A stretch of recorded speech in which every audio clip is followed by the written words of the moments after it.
are just about ready to begin. I see some people still coming in. We'll wait for everyone to get their seats.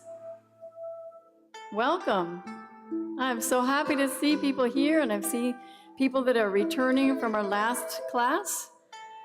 Great to see everyone. I'm so excited about tonight. We have a real awesome cuisine tonight for you. I think we're getting there.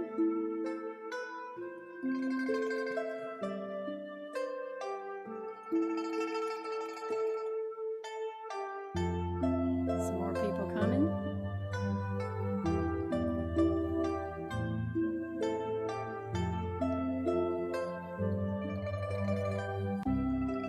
Welcome. Well, my name is Ruth Faras, and I will be demonstrating the recipes for you tonight. Our cuisine is Asian foods. How many are here for the very first time to one of our cooking seminars? A few are here for the first time. All right. How many were here February 27th for our soups and stews cooking seminar? Just not too many. Okay. Has anyone here gotten a chance to try? Oh, actually, well, first of all, how many here are familiar with the Whole Foods plant-based lifestyle? You've heard of it before. You know what it's all about. Okay. And then, did anyone get a chance to try some plant-based recipes since February? Did you try any? Oh, good. Are you willing to tell us about it? How did it turn out? Did you say you made some? What was the recipe you tried? Oh, did you try any? You what? Oh, you do all plant-based at home. Great. Do you have a favorite recipe? No tuna salad with garbanzo beans. Great. Well, you know, Dr. Barnard, and you may have heard before on the videos that we've played in the past, he says that you only need about 6 recipes to circulate at first. People don't really you usually have about 6 favorite recipes that you circulate. So if you can find 6 delicious plant-based recipes, then you're off to a great start. It's all about the recipes. It's all about, do you like the food, making the food, and then keeping that food in the refrigerator. That really is helpful. So, I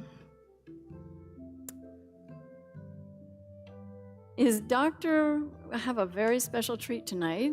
Dr. Kaylene WeirCox is going to be our live presenter tonight. I don't see Kaylene. Are you here? Oh, they're just coming. Hi, there you are. So Dr. Kaylene WeirCox is our presenter tonight. I'm so excited. She's from Uchee Pines, and I'll be bringing her up front in just a moment. We have a few announcements to make, some housekeeping here. So in your folders, everybody got a folder, right? There's a ticket with a number that will be for your for the drawing for the Instant Pot, and also for the door prizes. We'll be calling numbers for those. At the very end, there will be a drawing for the Instant Pot, so somebody gets to take that home. Surveys are very important to us. It's much appreciated at the end if you can fill out those surveys and give us the feedback so we know how we can improve. Bathrooms are right there. All the food tonight is gluten-friendly, but there could be traces of gluten in the foods, and also be aware that one of our recipes contains peanuts. One of the sauces is a dipping sauce. You can avoid that if you cannot eat peanuts. You can dip it in the soy sauce. And feel free to raise your hand during the presentation if you don't understand something, or if you have a question, raise your hand and we'll try to call on you and answer your question. All right. Let's have Dr. WeirCox come on up if you're ready. Oh, she's getting that wonderful little apron on. That's great. How do you like our aprons? It says plant-based for life, healthydiscoveries.org. Yes. All right, Dr. Kaylene WeirCox is coming up. She gave us a sermon yesterday. It was fantastic. Right here, right in the church. It was really good. Hi. Good to see you.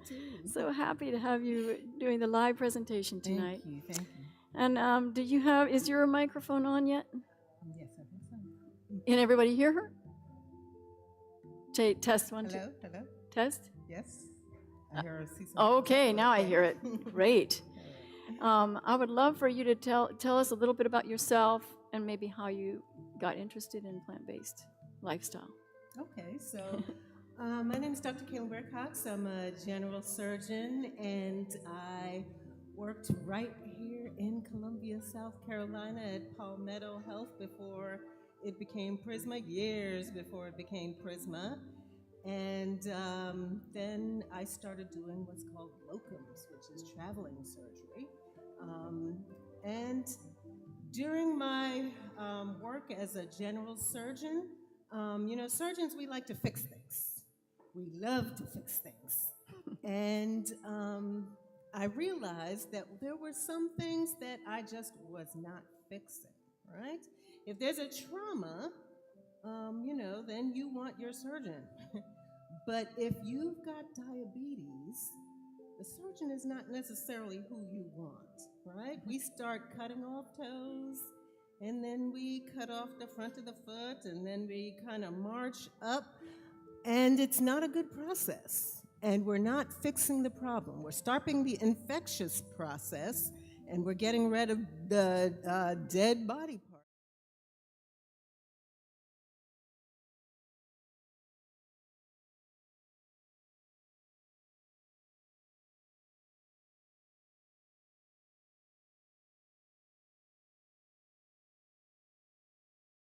And lifestyle medicine, and now I'm also board certified in lifestyle medicine, and serving as the medical director of Uchee Pines, which is a health institute that helps people to get healthy and reverse their diseases with lifestyle medicine and lifestyle changes.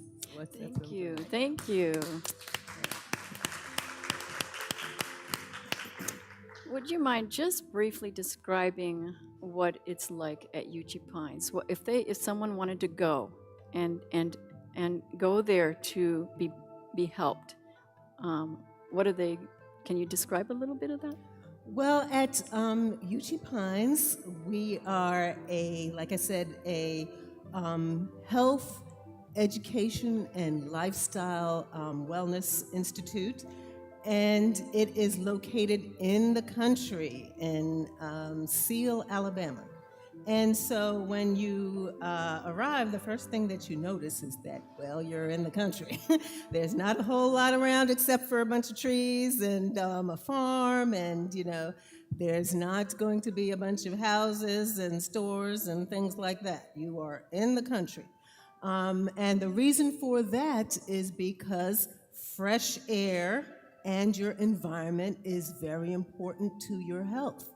Another benefit of that is sometimes when we are trying to make some lifestyle changes, our appetites and our fight back against us, and our willpower is not too strong. Well, you've got to drive quite a ways to answer any cravings if you're at Uchee Pines.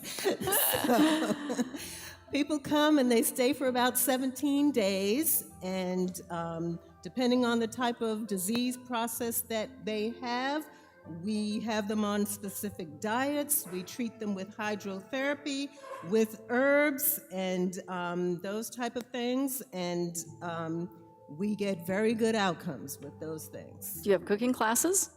We have hands-on nutrition demonstrations for all of our guests, because we want them to be able to do the things that they're doing at Uchee Pines when they get home. It's a lifestyle change. It's not a brief treatment. It's a change for the rest of your life. Fantastic. Thank you so much. Let's give her a hand.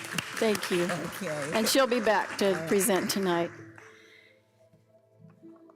So anyone who's been to these seminars before knows that I love to recommend plant-based documentaries.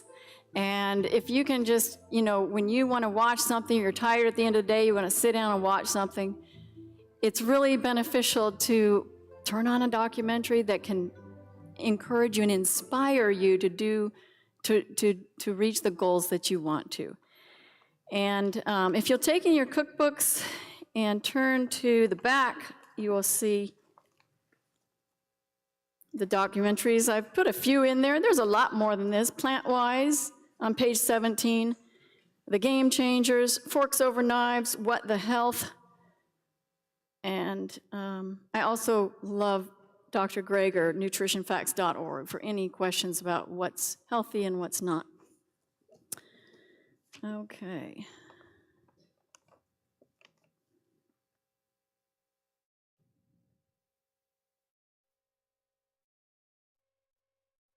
So we talked about your tickets in the folders. We have a donation. We run on donations. So if you would like to contribute to this, there's a donation box on that table up there. And I think that's it. We'll start out with the inspirational documentary trailer.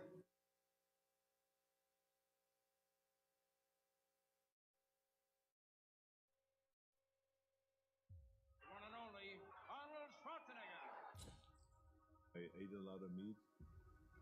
They showed us commercials. Steak. That's what a man eats. One and only Arnold Schwarzenegger. I ate a lot of meat. They showed us commercials. Steak. That's what a man eats. Selling that idea that real men eat meat. Serious man food. But you got to understand, that's marketing. That's not based on reality. I've been teaching fighting techniques to government agencies for more than 15 years.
So I'm going to invite Pastor Vic up. This is the pastor. This is a church-sponsored event, the Columbia First Seventh-day Adventist Church. This is our Pastor Vic.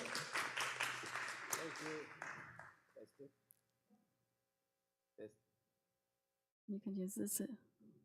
Test. No? How about the other one? Test. Yes. Oh, this is going to be. Pray from here. I'm going to pray from this end. Heavenly Father, thank you so much for this evening, and I pray that the information we're going to be delivering will be helpful, and that you will give us the desire to eat well, so we don't have to visit the doctors so often. We pray this in Jesus' name, amen. Amen. Thank you, Pastor. All right.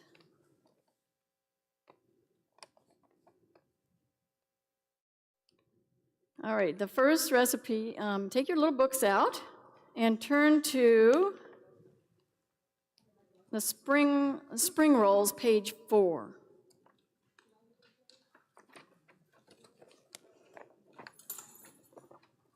Spring rolls or Asian bowl. So you can make this with rolling it up in a wrapper, or you can make it with just in a bowl. Either way works great. There's the Asian bowl, there's the noodles and the vegetables with the sauce on top. And okay, you can switch it back, Hans, so they can see what I'm doing here. And we made them with the white rice. We recommend brown rice. I did find some brown rice ones, but I'm not sure how they act in the water, so I'm going to use the white rice ones. But you can get these at 14 karat. And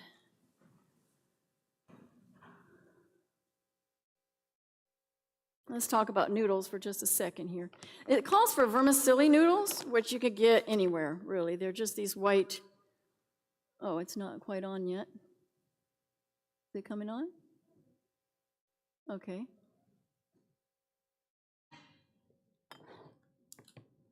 Great. Are we live streaming yet? Okay, hold on just a second. We have to wait for a little bit of technology here.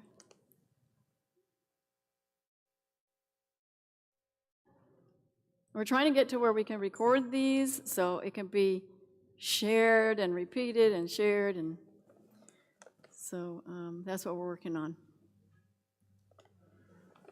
I can talk to you about noodles for a moment here. Okay, there we go. Are we live? Okay, we are live. I would love to encourage people to switch from white rice or white noodles to brown rice or other type of whole grain noodles. These taste just like ramen noodles, but they are made from whole grain brown rice and millet. And you can buy this whole big bag at Costco. I recommend these highly. You can put these in it. And yeah, we'll go into that later. So this is what I'm using right now. These are the vermicelli noodles, if you can see that. So how you make these is you get a big tray and put some water in it, or a plate. You can just use a plate. That's totally fine. And I just use room temperature water. Don't worry, you're not going to be eating these. That's why I'm not wearing gloves, because you're eating a different one. You dip it in the water. Whoops, I forgot hold on.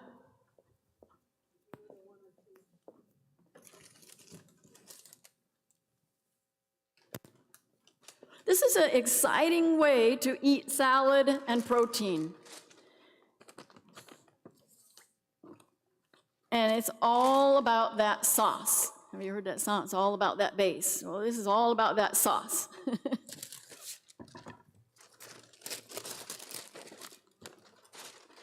So you can get like you can use parchment paper or a slippery mat that's like those grilling mats.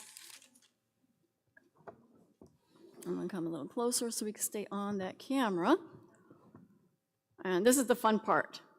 So you dip it briefly in there and shake off the water.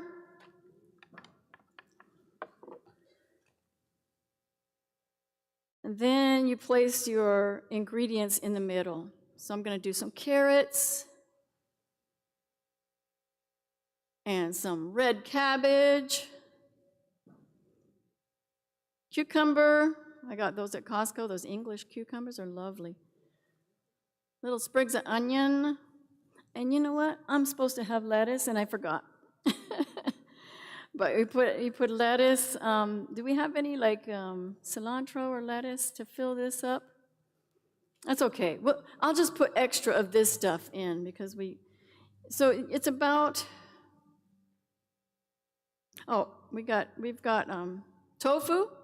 This is braised tofu, and I'm going to show you how to make that pretty soon. And you can put other types of veggie meats or something, but making your own is really good. And it saves money too. So can you see this on there? Let's see if I can go a little closer. You're going to roll it over the top.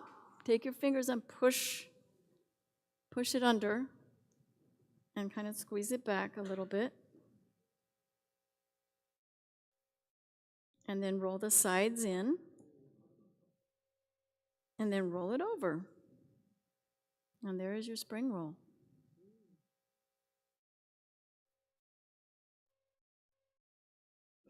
Did you get them on your plate there? Okay, so what you have is a spring roll, a half of a spring roll, and you can dip it in the peanut sauce. That's the peanut sauce is for the spring roll. And then the sushi that you got, you can dip that in the soy sauce. Oh, thank you. It's okay. We're good. So you can see you don't put very many ingredients. You don't just pile it in or it won't work. So you just put a few ingredients. Do you have any questions about this recipe? It's pretty simple. It's really simple. And normally, like I said, we do promote brown rice, not white rice noodles. Okay, let's see what we have next on the program here is, I'm going to show you how to make that braised tofu next. I'm going to take this. I'm going to grab this. Braised tofu. And this one next. I will need that one, yeah. Okay. You guys can come and clear some of these away. The spring roll. You can take this. Now, this is tofu. How many are familiar with using this tofu? A lot of people. Okay, good. This is, I like the extra firm tofu. You can get it at Publix and a lot of places, Target. And the way you do it is it's water-packed tofu. So you cut it and drain it. And this is a great protein. Tofu used to get a bad rap, but it's really a good protein for vegetarians.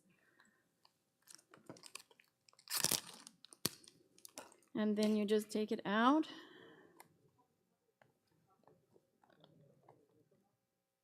I'm missing, can you bring me a cookie sheet, a small cookie sheet?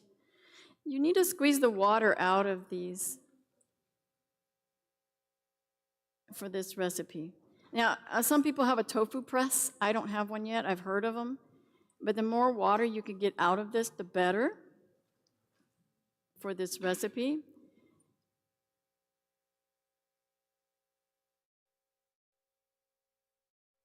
And then you're going to slice it. Thank you, perfect. I use a pan like this size. You're going to slice it, making about 10 slices. I think it's about 10 slices, maybe a little less than a ½ inch each, maybe a quarter. Depending on what you're making, you could make it thick for different things, but this is a very easy recipe. And then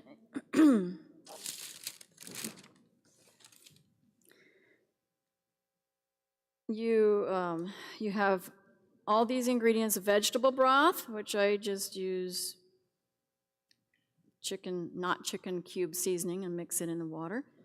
A ½ cup of water, low sodium tamari sauce or soy sauce. a tablespoon of coconut sugar or sugar, and Chinese 5-spice blend. That's new to me. It makes it great. It's a fantastic little ingredient.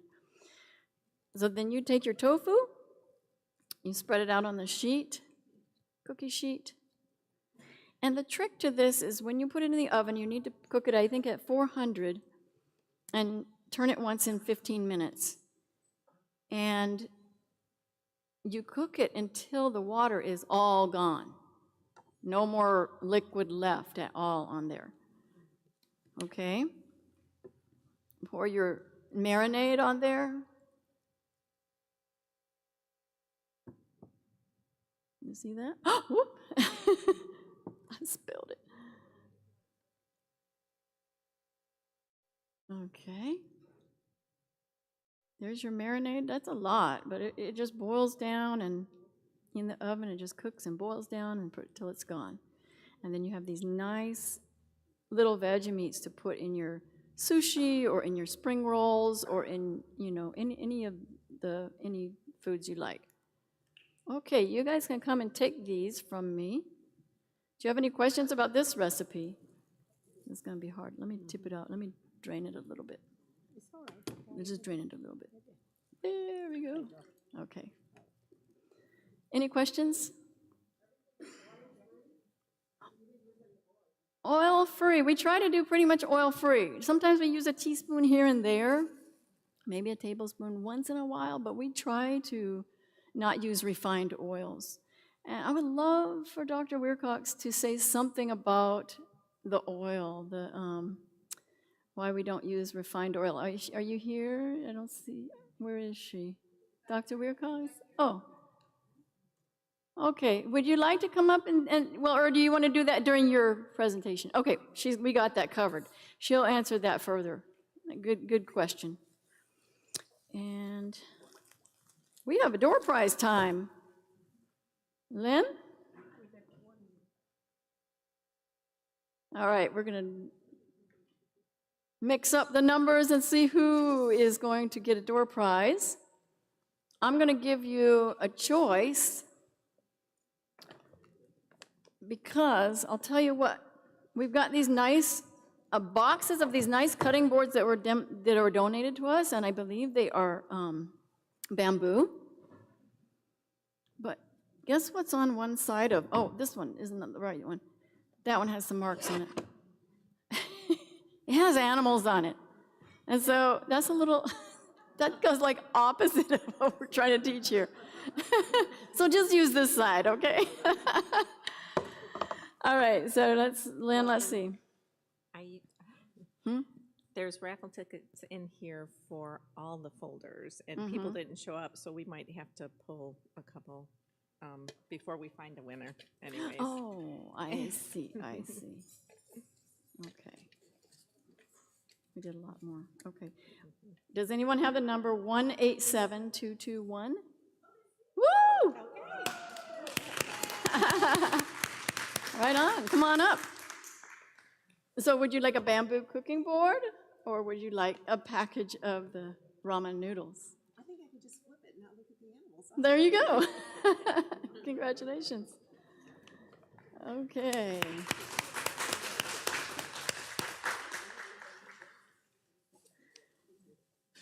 Let's do California-style sushi rolls. If you could bring my demo tray up for that. And we have, Twing is going to help us, right, Twing? I'm excited. Come on up, Twing.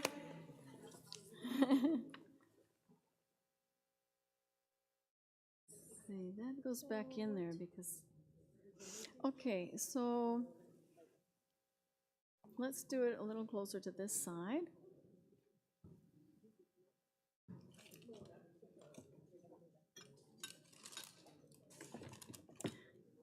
Twing is my friend, and she has been helping us to roll these. They're just a little tricky. So I'm going to talk, and because she doesn't have a mic, I'm going to talk to you about what she's doing. She has a mat here for rolling it. Let me just show them this. This is a little rolling mat, and I cover it with saran wrap so it doesn't stick. And then you have these nori sushi, what do you call these? Seaweed, nori seaweed sheets. Shiny side down. And then she's gonna use brown rice, and I like the long grain brown rice for this. If you cook it in the Instant Pot, it's perfect for this. And you wanna do a thin layer of rice. And just spread it out the best you can, all evenly over the whole thing.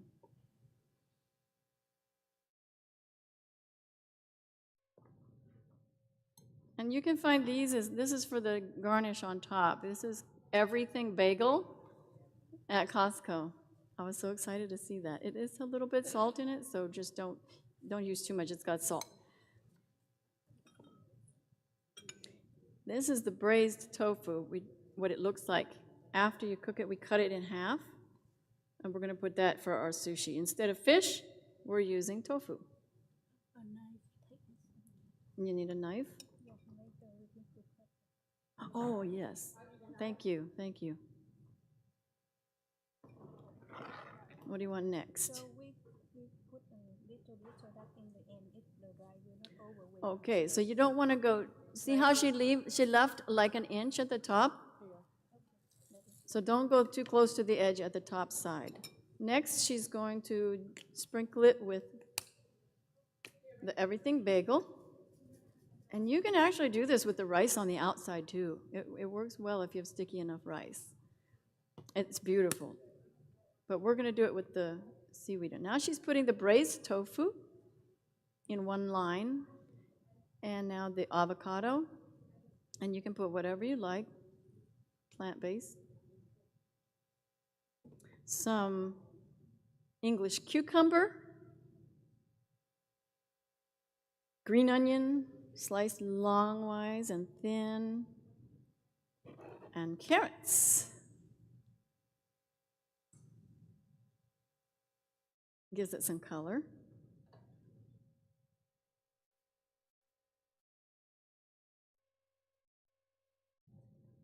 California style. Now she's going to press with her hands.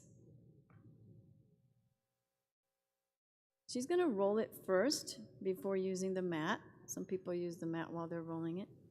Other people do this first. People we don't have a mat, they too can do that. Yes, That good is the point. way She it's said, yes, if people don't have, you don't have to have a mat. You can still do it, just like that. It just presses it together more firmly. It makes it easier to cut.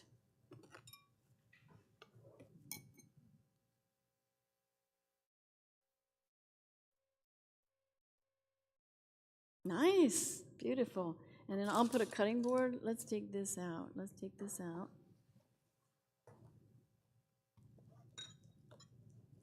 And if you need to dip, do you need to dip the knife in water usually or not? No? You have to have a very sharp knife, and this is not a sharp enough. Hang on, let's get the pink knife and see if it makes a difference.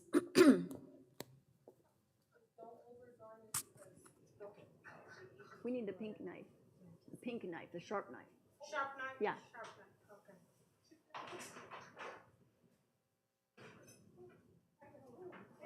We need just bagel seasoning on that. Thank you. We need a little bit, just a little. Okay, let's see the difference with a sharp knife. Let's see what happens.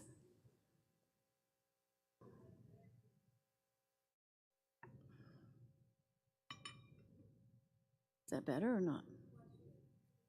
Is it better? It's the same sharpness. Oh, serrate, a little serrate maybe helps. Okay. It makes about 8 pieces usually. And then you can put a little ginger. How did you like it? Did you try it? Oh, questions? Yes. Sticky rice will be better. I just used brown rice, and we cooked it in an Instant Pot with a little salt and sugar. Mm-hmm. No rice vinegar, because we don't, it's better not to eat vinegar. But. Okay, nice, good job. Thank you, Twing. You could take it. Thank you. All right. we got the braised tofu, we got the spring rolls. I'll tell you about Asian noodles, page 7. I'm not going to demonstrate it because the hot plates, we don't have enough electricity for that. So let's look at page 7. Asian noodles with broccolini and mushrooms. Did you get to try that one yet? Okay, I think we're ready for that, if they're ready. Because you didn't get that one yet, right? Okay, oh, that's my favorite. Let me see how they're doing on that. Are we doing the noodles and the dessert now? Okay, okay. Okay, they are just about ready to bring that out, and we'll look at it here. You need to make a change here. The very first ingredient, I think I accidentally doubled it. And this is what I use. How many have seen this at Publix? They're fantastic Thai noodles. Pad Thai, any chunks, Pad Thai brown rice noodles. I love these. These are wonderful. You get a chance to try them. And you can also use these. I saw these brown rice noodles there too when they run out. These are good too. Thai Kitchen. I haven't tried them, but they look very similar. These are just, yeah, they're real similar. The quantity should be, thank you, these are 8-ounce boxes and not 16-ounce boxes. So, cups, let me make sure. Yeah, I think it's supposed to be one box, but yeah, I think it's supposed to be a 1 8-ounce box. So we do a box of this, have it ready, don't cook it all the way. 5 cups of broccolini or regular broccoli. 1.5 cups of sliced mushrooms and 2 to 3 green onions, a tablespoon of high heat oil, teaspoon of red pepper flakes or cayenne, and 2.5 cups of Ruth's, that's my stir-fry sauce. We'll see how you like it. And what you do is in a big bowl, you stir your vegetables together, your mushrooms, and your raw ones, the mushrooms and broccoli. Put a little olive oil, or not olive oil, high heat avocado oil or something like that. You don't even have to use oil. You can totally do this without any oil. Get your iron cast pan hot, like 9 on the burner, very hot, and then you put your vegetables in, you put your lid on, check it, stir it, it's gonna be steaming really hot. And as you got to keep that lid on because the moisture from the mushrooms steams the whole thing. You probably won't need to add any water, but if it starts to burn or something, gets too sticky, then add just a couple tablespoons or 1/8 of a cup of water. And keep doing that. You stir, it's very hot, it's making a lot of steam. It's just a quick stir fry. After a couple minutes, you take it off. And then you put your noodles in the whole thing. You're not totally cooked noodles. Then you pour that sauce all over it, and you stir it up and cook it a little longer, and put your green onions on there, and it's good. So that's a really awesome recipe, and I'm really happy I found it, because I think it's restaurant quality. All right, we are ready. There they come with the goodies. Thank you, Nadia. Thank you.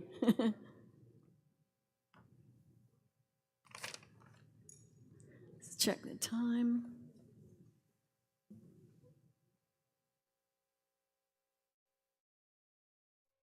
While they're passing it out, I'm going to talk to you a little bit about some sweeteners that we use and about the cornstarch. I think it's really, really important to avoid GMO corn. It can mess up your digestive system. That GMO corn is a problem. It really is. And so I will not use cornstarch unless it's non-GMO. And how many have seen this at Publix? This is at Publix, non-GMO. Look for the non-GMO cornstarch. Sugar, there's coconut sugar at Publix. And I just like to use this. I think it's a little better than white sugar. And then if you don't want to have a glycemic effect, you can use monk fruit, and it actually is erythritol and monk fruit sweetener. It's natural. It's not like sorbitol. You don't want to use artificial sweeteners. This is a natural sweetener with zero, I think, a zero glycemic effect. So diabetics, I believe, can use it, but I'm not positive. But you can get this at Costco.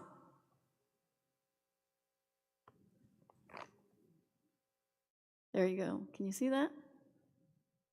A little reflective there. And here's the brown sugar. Brown coconut, I'm sorry, brown coconut sugar. And let's see. You get your noodles and the dessert. Let's talk about the dessert you have there on your plate. Yes, question? Go ahead.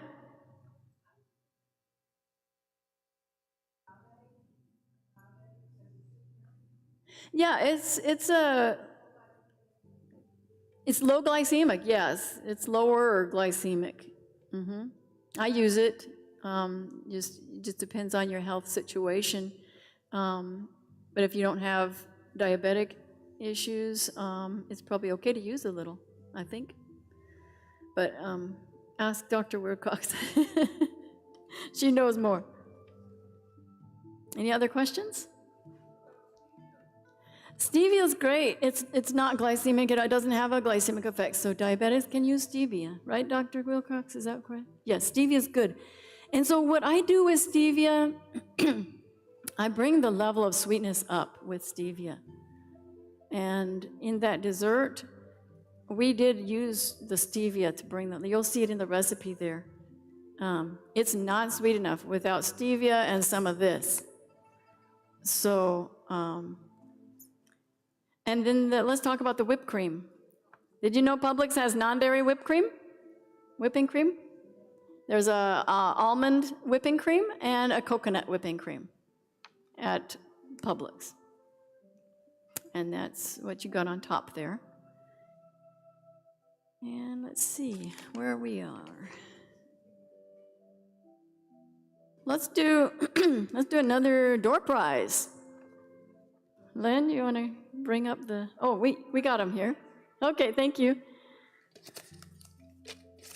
Okay, if you get a second door prize, let's pass it on to the next person because I had to put the ticket back in for the big prize. Did we call 187232 yet? Wonderful, come on up.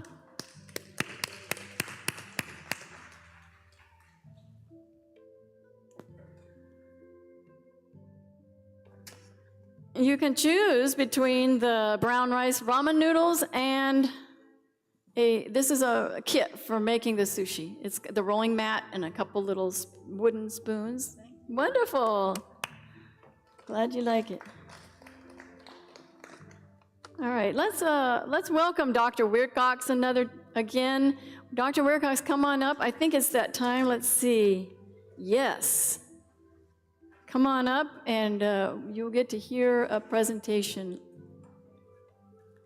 How do you like the noodles? Love it. Wonderful. You like that sauce? Good. And how about that dessert? The fruit, did you try it yet? You're not there yet. Some are. Okay. Even if you win a door prize, your number goes back in. You still have an opportunity to win the Instant Pot. So, there we go.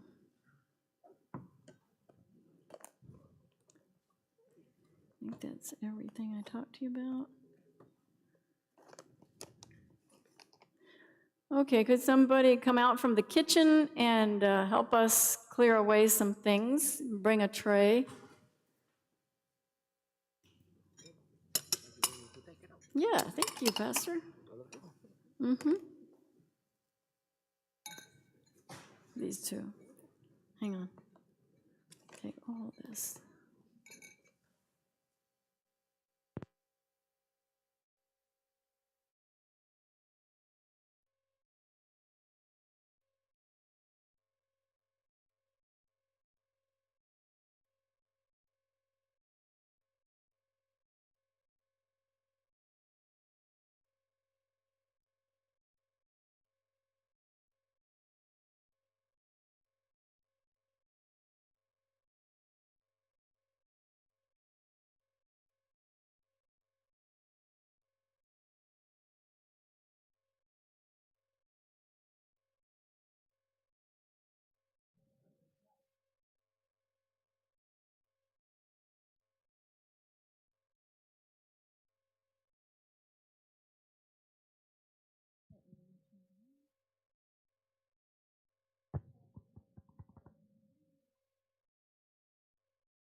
All right.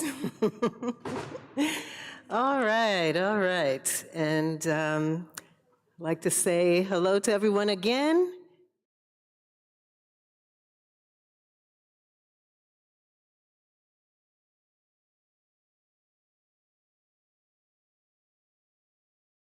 Health and Education and Wellness Facility in Seal, Alabama. And patients come from all over the United States and from outside the United States to be treated with natural remedies and lifestyle changes. We also have training programs for those interested in learning about lifestyle medicine and natural remedies and medical missionary work. So to learn more about that, check out our website at uchipines.org. Excuse me? Oh, sure. Yeah.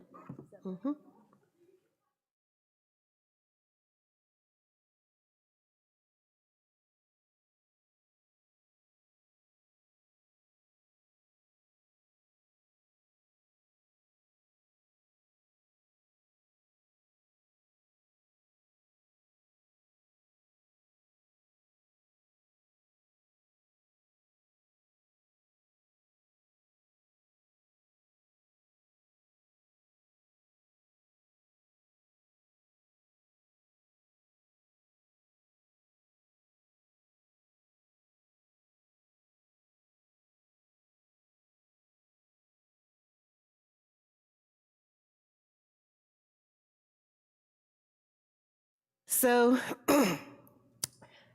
today is the worst possible time to be having a plant-based cooking demonstration. But before Ruth comes up here and kicks me out, I've also got to tell you that today is also the best possible time to be having a plant-based cooking demonstration. Now, how could both of those statements be true?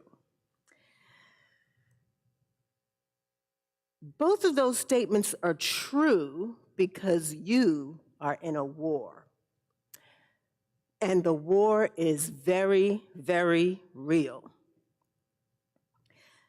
And the Bible says in 2 Corinthians,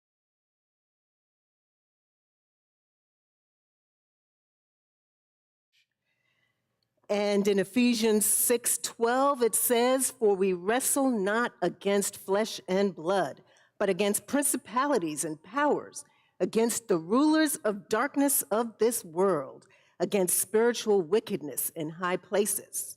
We're all in a spiritual war. And although the war is spiritual, it is manifested in the physical world, including in our bodies. One of the ways that the enemy attacks us is using our own appetites against us. Yesterday, I talked about fasting and denying self.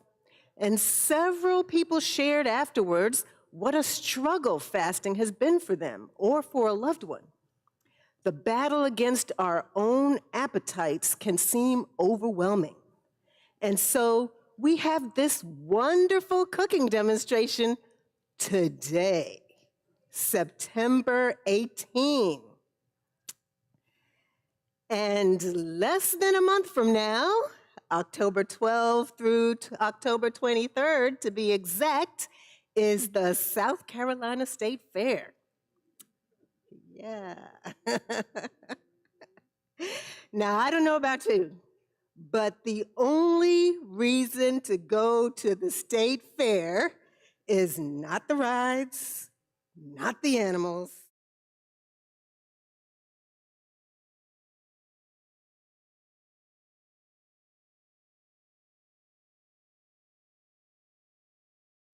Funnel cake was the only reason to go to the state fair. I enjoyed the rest, but the funnel cake was my reason why I was there. And I'm sure most of you have your own favorite state fair indulgence, but the blatant attacks on your appetite won't end there. 1 month after the state fair comes Thanksgiving. Now you've got the entire family, including those coming in from out of town, trying to get you to eat more turkey and eat more pie and more. And then, less than a month from that, we have Christmas, topping off the trifecta of appetite badness. And the family is back with more pie and cakes and cookies. Here we see the Christmas ham being sliced with a side of potatoes. The war is real.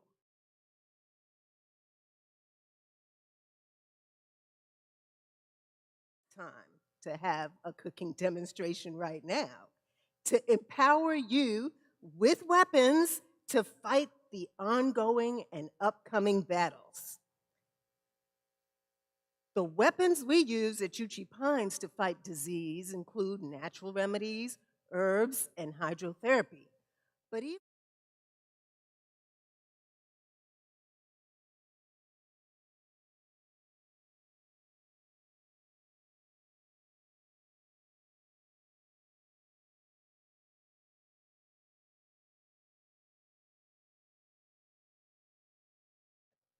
now, nutrition is a vital part of your arsenal, and nutrition is our focus for today, seeing that this is a cooking program. But keep in mind that the other 7 are vital as well. Today, we're going to look at 2 common diseases, type 2 diabetes and high blood pressure. Have time to get into the nitty-gritty, but we'll be focusing on the importance of a whole food, plant-based diet in the fight against disease. We're going to cover a lot of information today, and like most people, I like to know where I'm going before I get there. So here's where we're going. We're going to start out looking at blood pressure. And importantly, in this war, you can fight back, and you have effective weapons. We're going to talk about how to fight and how to use your weapons. We'll look at some things that you can cut out in defense. Then we'll look at some things for you to add in for offense. Then we'll look at diabetes and see what's the real problem in your diet. And since we're talking about diabetes, we're going to see what the American Diabetes Association recommends, specifically when it comes to meat eating. And finally, if you're fighting in a war, to win the war, you want to make the right choices. The war comes down to choice. So let's get into it. So this is a map of the United States, and this really is showing you why I picked high blood pressure as one of the lifestyle diseases to talk about today. In the majority of states, more than 30% of people know they have high blood pressure. And in the dark blue states, it's more like 40% and above. And of course, there are others in those states that don't even know that they have it. And just to be clear, South Carolina, the dark blue is bad, and we are dark blue. And now I'm in Alabama, and so I'm still in the thick of it. I'm still in the dark blue when it comes to high blood pressure. 47%, or nearly half the adults in the United States, have high blood pressure. And high blood pressure was a primary or contributing cause of death for 506,000 people in the United States in 2019. Stroke, kidney failure, blindness, and heart disease are just some of the dangers surrounding high blood pressure. High blood pressure is basically the resistance to the free flow of your blood through your blood vessels. These 2 vessels look the same on the outside, but the vessel on the left is narrower on the inside, and not as much blood can flow through it. So there is resistance to the flow of blood. And if you measure the pressure in the vessel on the left, it will be significantly higher than the vessel on the right. The vessel on the right is wide open and blood can flow through it like a river. That would be low blood pressure. We like that so long.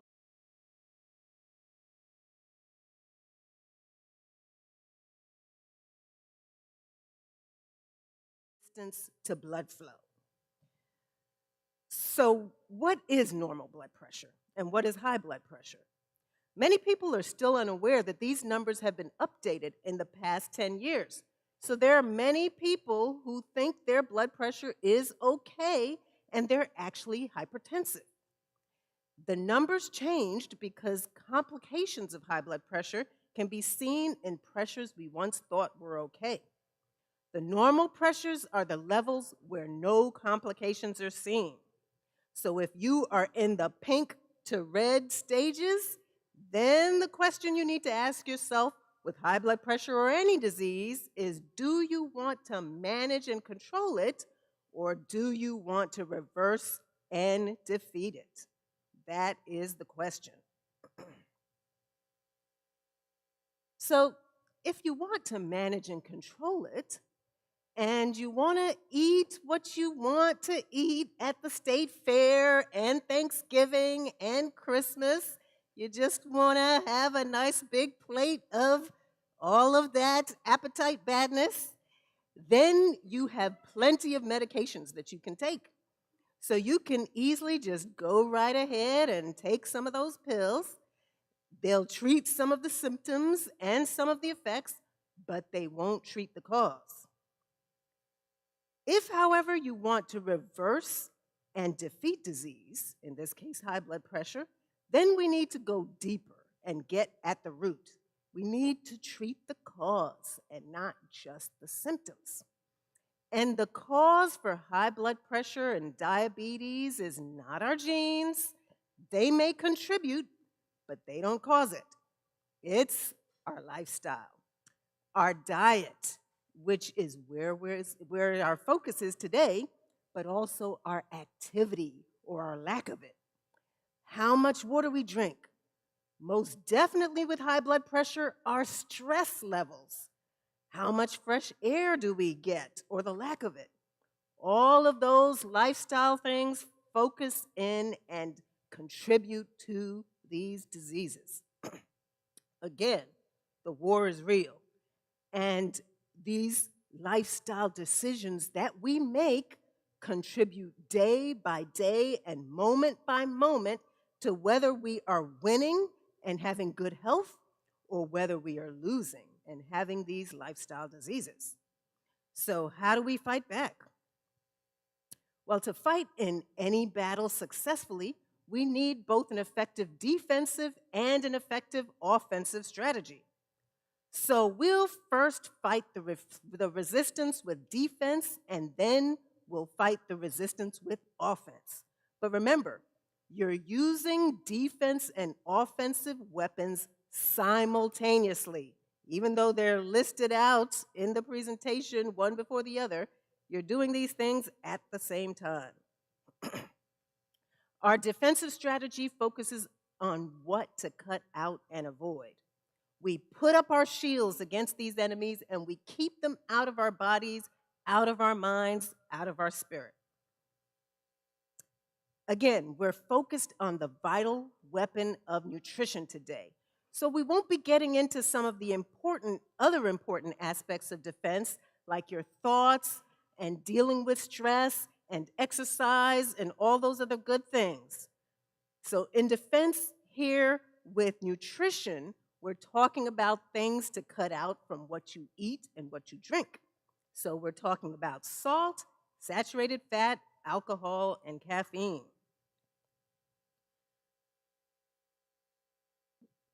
Let me go back. Can I go back? Well, let me go back a slide here. Let's see. IT to the rescue. Yes. Go back one slide. Yeah, I tried that.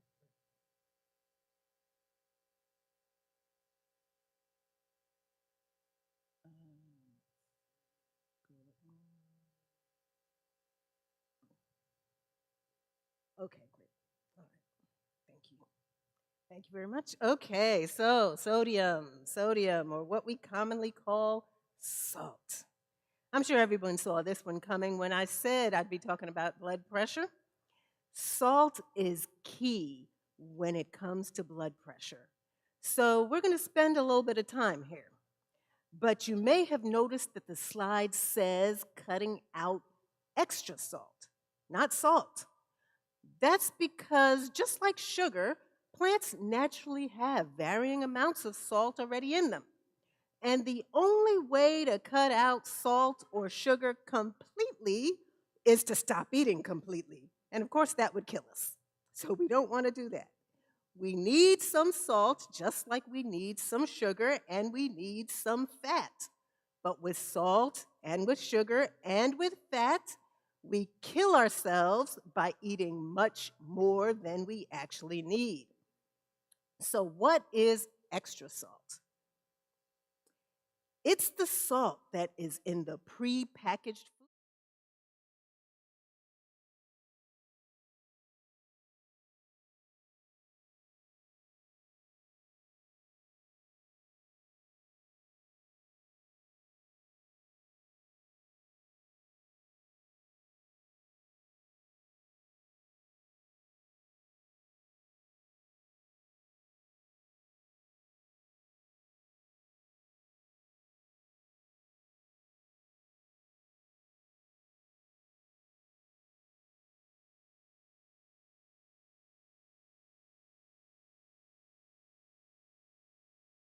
Often can be loaded with sugar instead.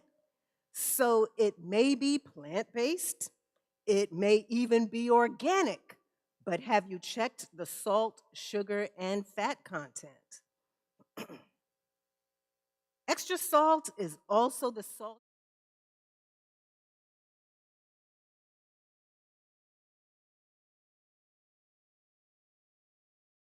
pressure. You can season your food well with a tiny amount of salt and a lot more of other seasonings and herbs when you cook it. You've learned about that today. And never add salt to something that you haven't tasted yet. That is a killer. Extra salt is also the salt added to basically all fast foods and many restaurant dishes. Let's look at the picture of the burger and fries here. Where's the salt? Everybody can recognize the salt in the fries, but the salt is also in the bacon, the salt is in the cheese, the salt is in the burger, and don't forget the bun. Yes, there's salt in the bun too. Even someone who is very liberal with salt, if they make the same dish at home, will use a whole lot less than the same dish at a restaurant. Why is that? It's because salt, sugar, and fat are the main food vices and have been studied extensively by the food industry. Based largely on the pioneering work of American psychologist and marketing researcher Howard Moskowitz, the food industry has worked diligently on finding the level of these foods where they become addicting. And it's called the bliss point.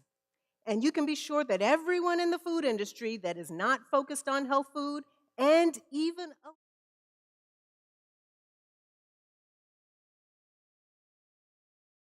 means that everything prepackaged and pre-prepared, all fast food and most restaurant food has too much salt, too much sugar, and too much fat.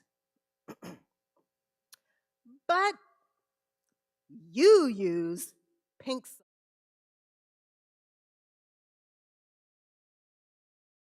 Should I say this?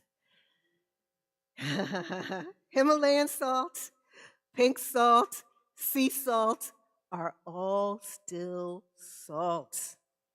Yes, pink salt, Himalayan salt, sea salt are healthier for you because it's less processed and still retains a lot of the trace minerals that are stripped out in making table salt. And it does have less sodium than table salt, so you can use them when you're cooking. But, and this is a big but, pink salt, Himalayan salt, sea salt still mainly consist of sodium. They're still salt. Remember, the lesser of two evils is still evil. If you don't have high blood pressure and are focusing on prevention, then enjoy your Himalayan salt or sea salt in moderation. But if you already have high blood pressure, salt should be used very, very sparingly when you're cooking, and don't add any more. So don't tell yourself that the sea salt coated nuts, sea salt coated potato chips, sea salt coated pretzels are a health food. They're healthy, and you're fighting the resistance. No, no, no, no, no. And if you replace the regular salt on your table with sea salt, you're not fighting the resistance either. There should be no salt at the table. As far as your blood pressure goes, extra salt is extra salt. Our goal is to avoid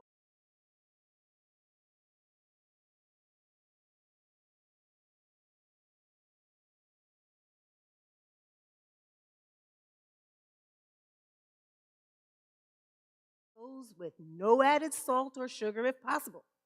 If not possible, then rinse them before using them. No salted nuts, no salt sprinkled on your food before eating it. Use garlic and onions and other seasonings more liberally and cut down on the salt used to season as you cook. And if you're actively fighting high blood pressure as opposed to working on it or preventing it, one thing that you can do is then cut your salt and that you add when you're cooking in half. Monitor your blood pressure, and if need be, cut it in half again and continue in that way. The next attacker you've got to fight against is saturated fat. The American breakfast, if it's not sugar-laden cereals like Raisin Bran or frosted covered chocolate sugar bombs, then it's bacon and eggs and pancakes and coffee. Many people, even some nutritionists, would consider this to be a healthy breakfast. But there is so much wrong with this picture right here, I almost don't know where to begin. And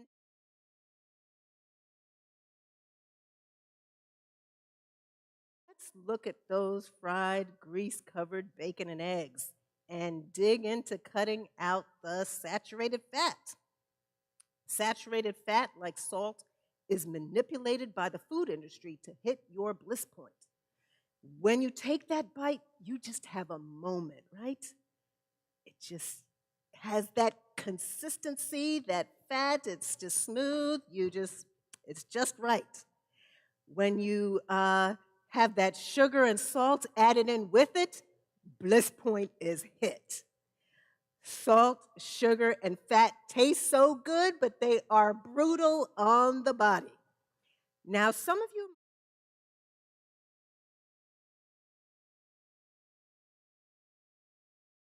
saturated fat not only causes heart disease, it also raises your blood pressure. That high cholesterol that we get from eating a lot of bacon and eggs and other sources of saturated fat do a pretty good number on the arteries that hit the blood pressure pretty hard. As the cholesterol and fat builds up on the walls of your arteries,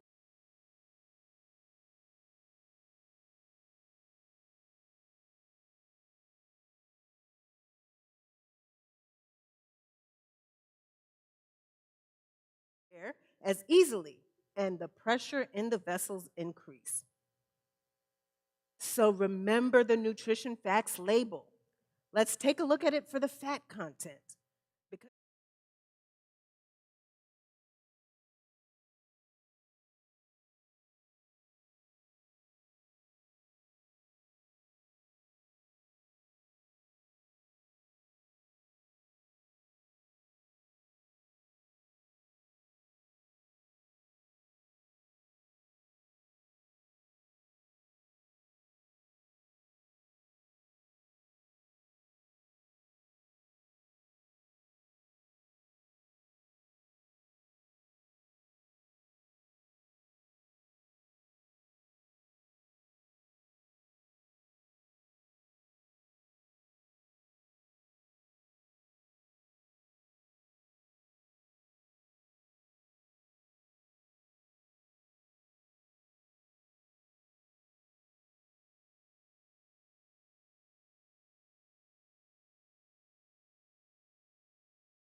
and juice are processed foods.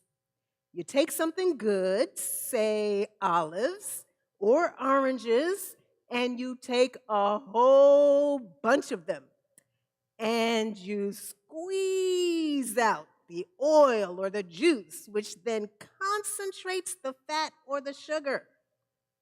How many of you eat 10 oranges as one serving? In one sitting, you eat 10 oranges. Well, there's about 10 oranges in a cup of orange juice. Exactly. Which is a concentrated cup of sugar. There's the oil of about 70 to 110 olives in a tablespoon of olive oil. How many of you eat 70 to 110 olives as a serving? I didn't think anybody did, but you got to check. So even if you're using oil from a healthy fat, like olives, avocados, nuts, and seeds, you're still getting way too much fat from that oil. Our goal is for saturated fat to be less than 10% of our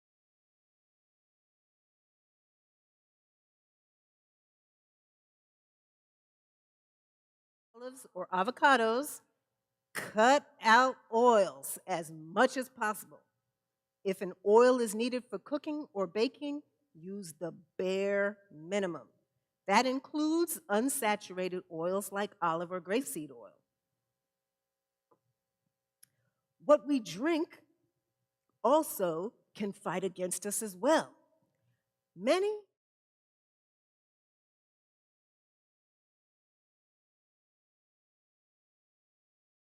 they may know some of the other issues with alcohol, but it also increases your blood pressure.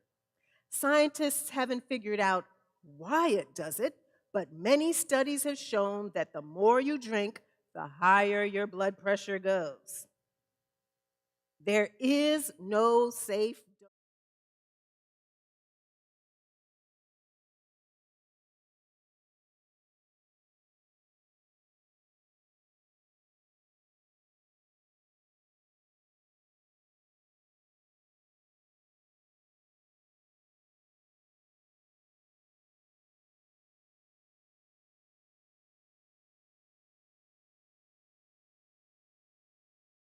stay awake on third shift.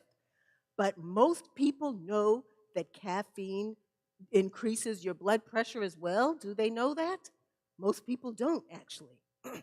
And yes, that's a piece of chocolate cake instead of a cup of coffee because, most people intuitively recognize that coffee might be harmful, but we somehow get confused with chocolate. Dark chocolate has caffeine just like milk chocolate. It doesn't have all the sugar in it that milk chocolate has, but it's definitely not a health food. It will damage your sleep and increase your blood pressure just like other sources of caffeine. But many people have been led to believe that dark chocolate is a health food. I wonder why. If you search the internet,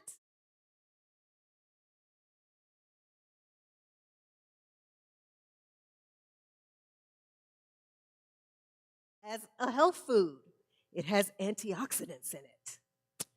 Hey, you can get antioxidants from berries and not have to worry about raising your blood pressure.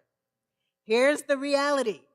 As it relates to high blood pressure, dark chocolate has caffeine, just like milk chocolate and coffee and the others. It doesn't have all the sugar, but it will raise your blood pressure. It will damage your sleep, which your body and mind needs to repair itself, and it needs for mental, physical health. And dark chocolate will increase your blood pressure just like everything else. How does caffeine do this? Well, caffeine directly stimulates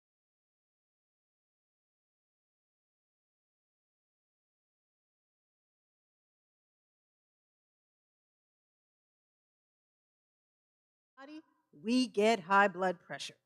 Scientists know this, yet search the internet, and all you'll find is that it's great for you.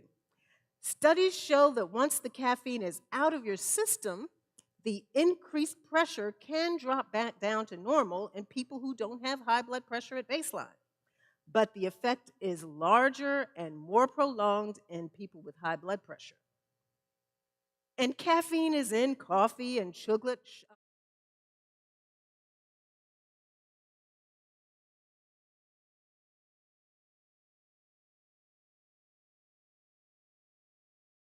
For example, green tea has anywhere from 12 to 75 milligrams of caffeine per cup, and black tea has 42 milligrams of caffeine per cup.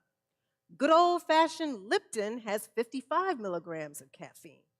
Believe me when I tell you, read the labels. For example, even things advertised as health.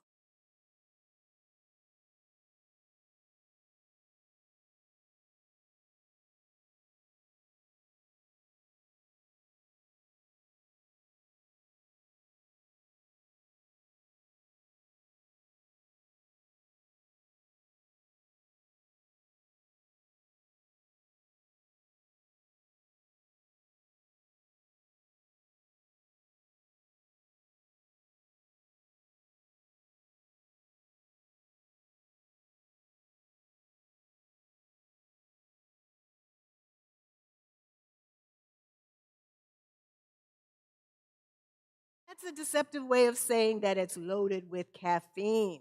In fact, up at the top, you'll see that it actually has 160 milligrams of caffeine. I know that number might not mean anything to some of you, but in comparison, a Mountain Dew, which used to be known as the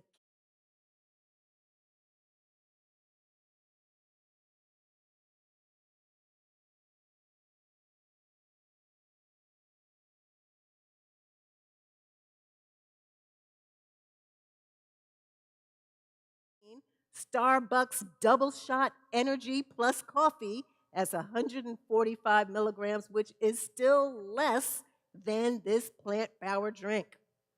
All of those things you would think of as overdosing on caffeine have less caffeine than the health drink.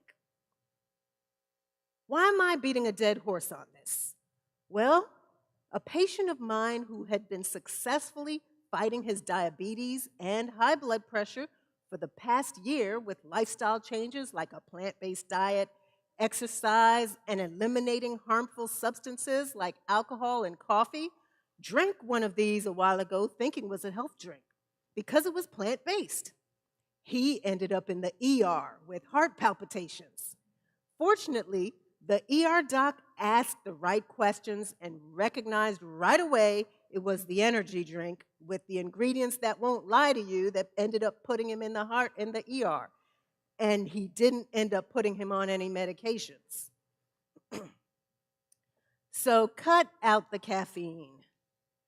Our goal is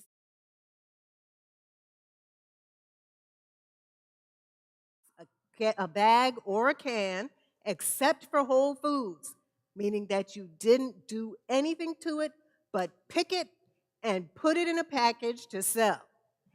But if you are getting other foods in a box, a bag, or a can, you absolutely must read the label. So now we're going to talk about the fat. And this is not the fat that we eat. Well, it was the fat that we ate. But this is the fat we've already got. And it's not always from fat that we eat. If you're eating in excess of carbohydrates, once your glycogen stores are full, those carbs will be stored as fat. It's no secret that being overweight or obese increases high blood pressure and that weight loss decreases blood pressure. Most often, though, people don't know or understand why. So I'm going to pull back the curtain for you on the next few slides between the connection between high blood pressure and being overweight.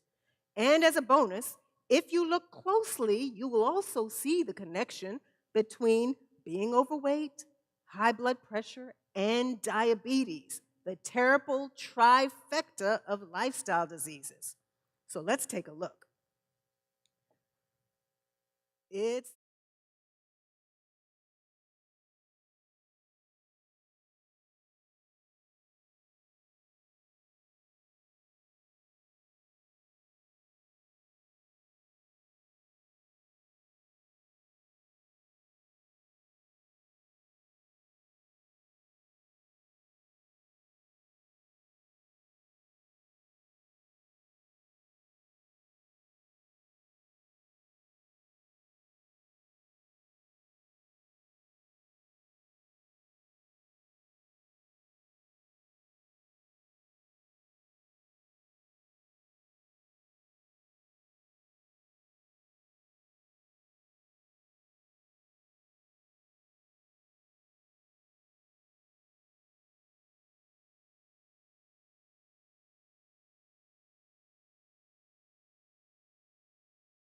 happening, inflammation and vasoconstriction, your blood pressures go up. Number 2, belly fat.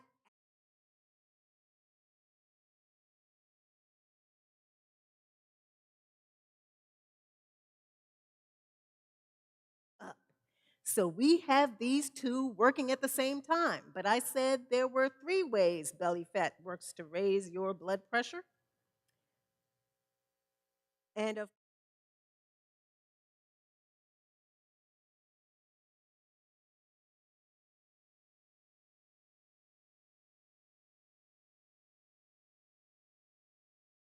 you're trying to fight the resistance to blood flow, you're trying to fight leptin resistance, and you're trying to fight insulin resistance. You're getting attacked on every side. And speaking of insulin resistance, what disease is all about insulin resistance? That's right, diabetes. There's your connection. Obesity, high blood pressure, diabetes, the terrible trifecta. The insulin resistance works in so many different ways to raise your blood pressure. Let's look at a few of them on this slide. Insulin resistance due to your excessive body fat causes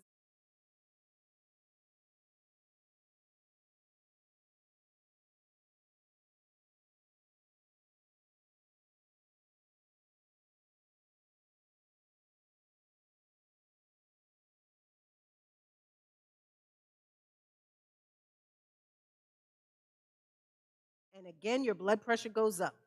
And the insulin resistance directly increases systemic vasoconstriction itself. And you can say it with me, your blood pressure goes where? Up. The insulin resistance directly increases local inflammation. And again, blood pressure goes up. And let me get back and add what we just saw on the previous slide.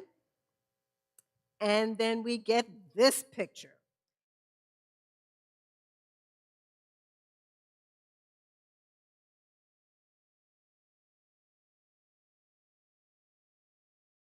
Essential to getting your blood pressure down. And now you can see why. But there's more. Excess body fat also ends up in and around the arteries, another place where fat should not be. It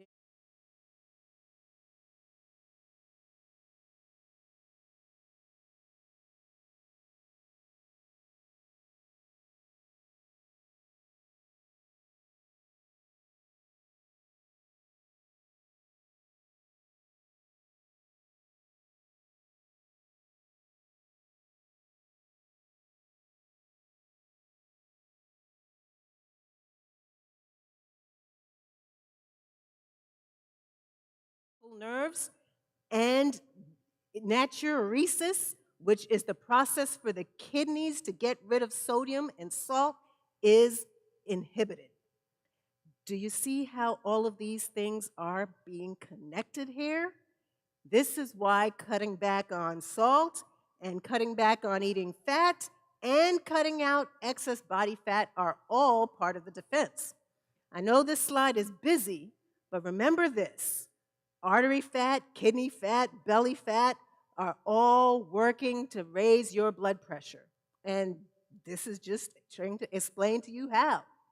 Just like countries fight wars on land, air, and sea, multiple fronts, so you must fight your health on multiple fronts. No salt, no fat, lose the fat, reverse your diabetes, etc. You can fight this war and win step by step. So, what's the next step? I mentioned earlier that to fight in any battle successfully, we need both an effective defensive and an effective offensive strategy. So, that was some of your defensive strategies. Let's now go on offense. Our offensive strategy.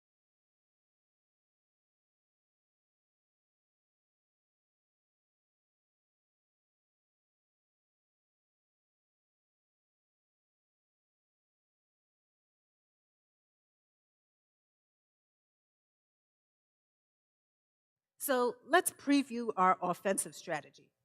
Just like with the defense, we're focusing on eating today. So the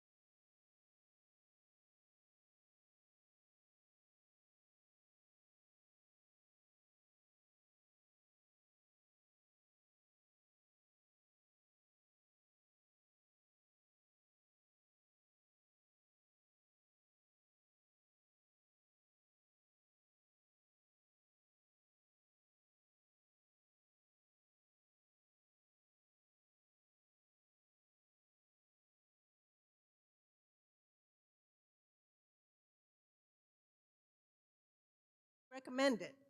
A diet rich in potassium lowers your blood pressure by opening up potassium channels in the blood vessels and causing expansion of the blood vessels. Some foods that will help to boost your potassium includes potatoes, sweet potatoes, cantaloupe, bananas, peaches, squash, broccoli, spinach, white beans, lentils, soy, lima beans, apricots, avocados, and of course, there's more. We want to eat 3 or more potassium-rich foods daily. Magnesium fights for you by competing.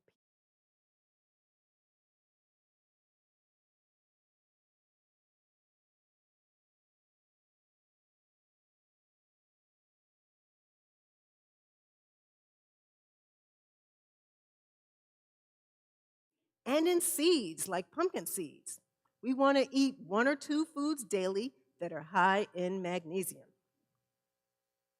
Calcium works with potassium and magnesium to lower your blood pressure.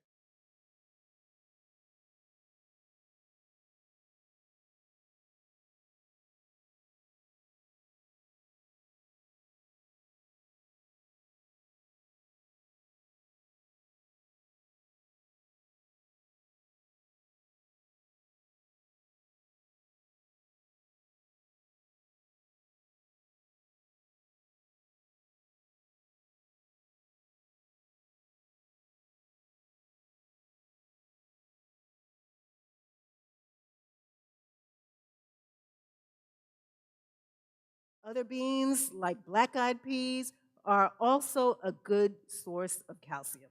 We want to eat 1 or 2 calcium-rich foods daily as well.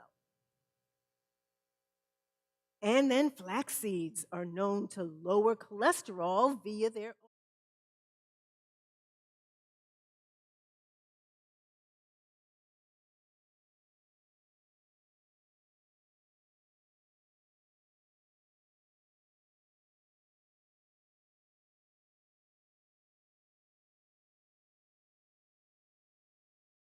blood pressure because it makes nitric oxide, which opens up the blood vessels.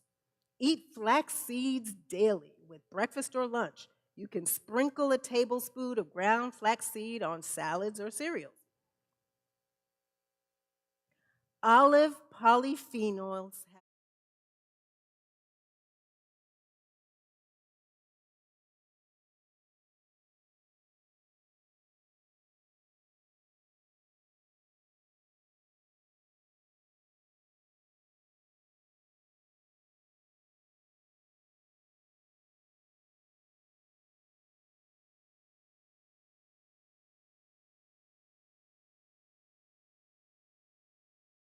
bunch of salt in the brine they store olives in. So rinse them well before using. And then there's garlic. It's one of the most shown that garlic lowers your blood pressure. The active ingredients in garlic helps your blood vessels make nitric oxide. And we mentioned that as a substance that opens up the blood vessels. So eat garlic daily, and fresh is better than powder. Now let's quickly jump into diabetes.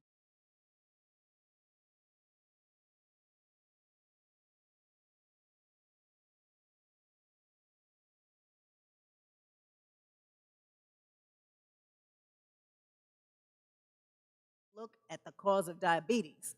And with all lifestyle diseases, the cause actually starts here in your mind. Eating does not start in your mouth, it starts in your mind. Anyone who has experienced a loss of appetite intuitively knows this. Your mouth can work fine, and your stomach can work fine. But if your mind isn't telling you that it wants to eat, you have a hard time eating. We basically think hungry, and then we feel hungry, and then we eat. And what happens often again and again is we eat way too much of fat and sugar. And science is now actually confirming that it's actually the fat that is the major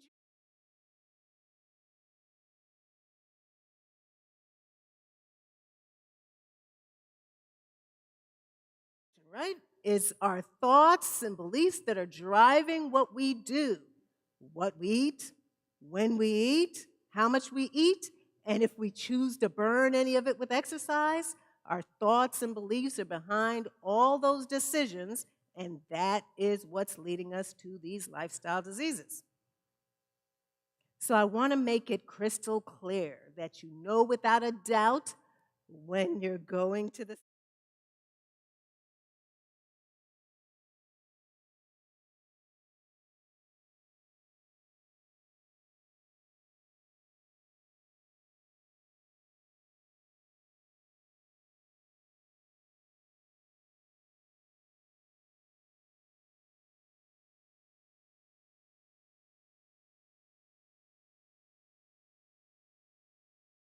leads to diabetes. I know that's kind of, like Dr. Obvious, right? But diabetes is exploding in this country because people, number one, really don't know how things work in the body, and number two, they don't believe that their lifestyle is killing them prematurely. We don't have time to get into the details of how this works, but I'll show you a teaser slide of a sliver of what's going on in just a moment. But here's the facts. In less than 8 years, 162 million people in this country will be diabetic or pre-diabetic. Repetition doesn't just deepen the impression, as pastors like to say. This repetition right here will shorten your life, rob you of its quality and abundance.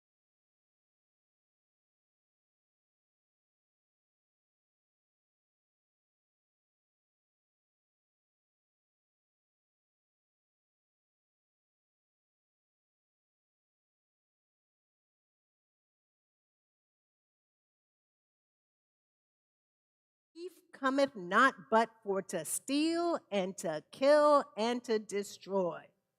But thank God the text doesn't end there. It goes on to say, I am come that they might have life and that they might have it more abundantly. And here's your teaser slide. It's just a sliver of what's going on in your body when your cells are full of fat. But that's a slide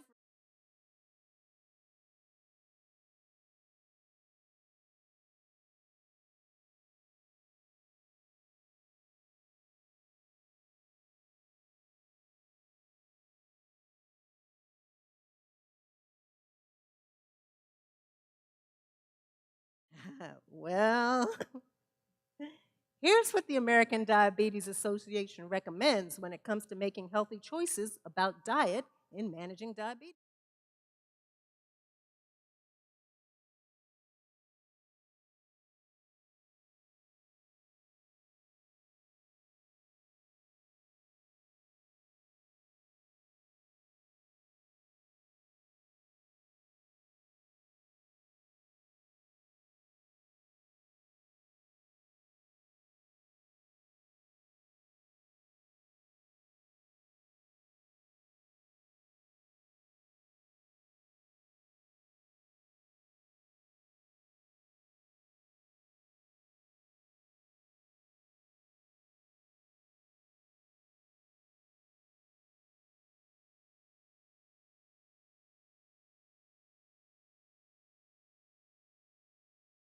Is mentioned so the vegans won't get mad, but animal proteins are mainly the proteins that they're recommending. But then they do add the caveat that all those animal protein sources have saturated fat and might increase your risk of heart disease. But instead of telling you about plant-based options, they basically say that if you get the lean cuts, it'll be healthier.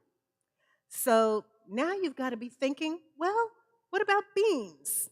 Well, they quickly discourage any thought of beans and legumes by telling you to keep in mind that those plant-based proteins are high in carbohydrates, with no mention of the fact that they are also high in fiber, which helps to lower the blood sugar. The reason why this is disturbing is because the ADA already knows what I'm about to.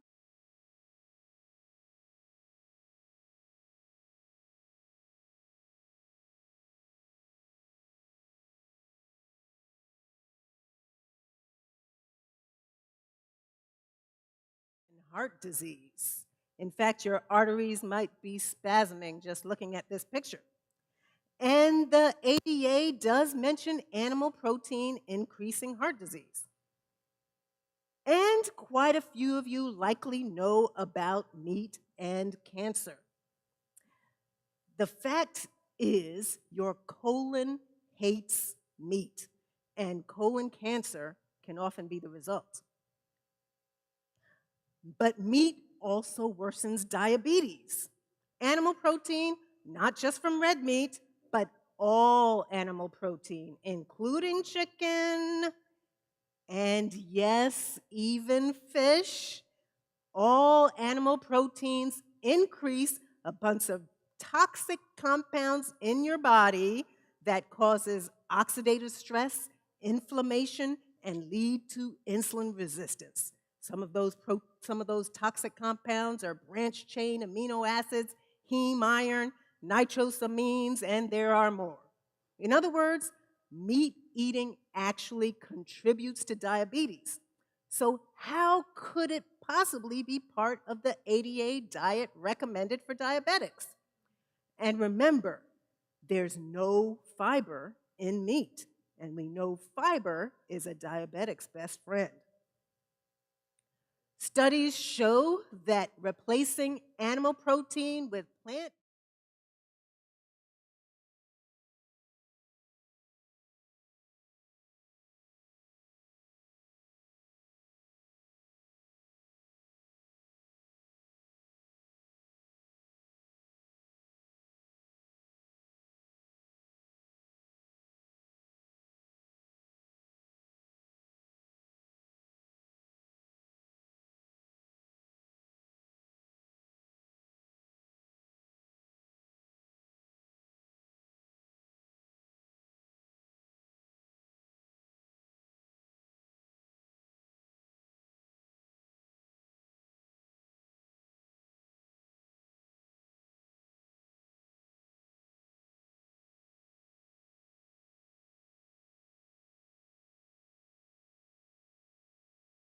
salt or sugar. These are part of your diet plan when you're fighting diabetes. Now, here's an example of what your plate should look like. Now, even this is not the perfect plate, but it's a lot better than the ADA diabetic plate, in my opinion. So who can tell me what is missing from this plate? There you go. There are no green leafy vegetables on this plate. Now, we do have vegetables. Half the plate is non-starchy vegetables, but there's no green leafies on this plate, and you want those to be there. And what's there that shouldn't be there? At least not yet.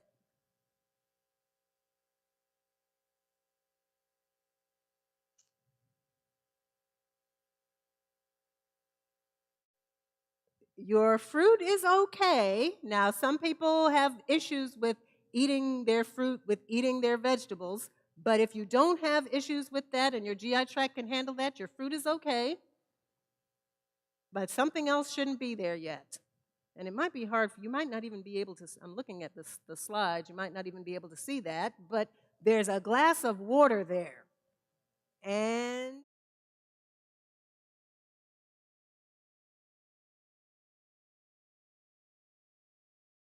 with your meal, okay? But why? Because the water is going to dilute your hydrochloric acid, and it's going to dilute your digestive enzymes, and it then will slow down your digestive process. So you want to keep those, the time that you're eating to be time to eat, and then separate from that, between your meals, you can drink your water. Not juice, water. But if you remember only one thing from this presentation, it needs to be fiber, fiber, fiber, fiber. Fiber lowers blood pressure. Fiber lowers cholesterol. Fiber lowers blood sugar. Fiber enhances weight loss. Fiber is beneficial for reflux, duodenal ulcers, constipation, hemorrhoids, diverticulitis, and fiber enhances your immune function. So please, eat more fiber. A high fiber diet is 40 grams per day for a woman and 45 grams per day for a man. So in review, our battle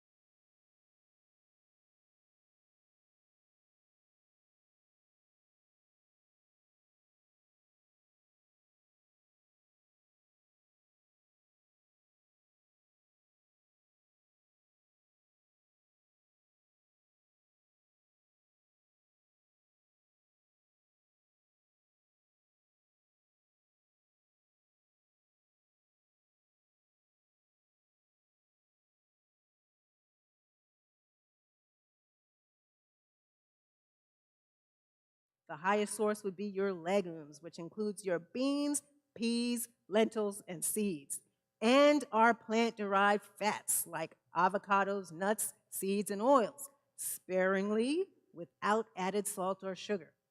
But what we want to remember above everything else in offense is fiber, fiber, fiber. Aim for getting in 40 grams or more daily of fiber. There it is. So, remember that we can do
So you drink more milk, you have weaker bones in the end.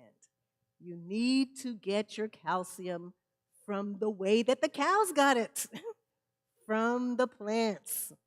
And also, milk has a lot of other substances in it, like fat, and it has lactose, which a lot of people are intolerant to, and it has other proteins in there that can cause issues with your GI tract.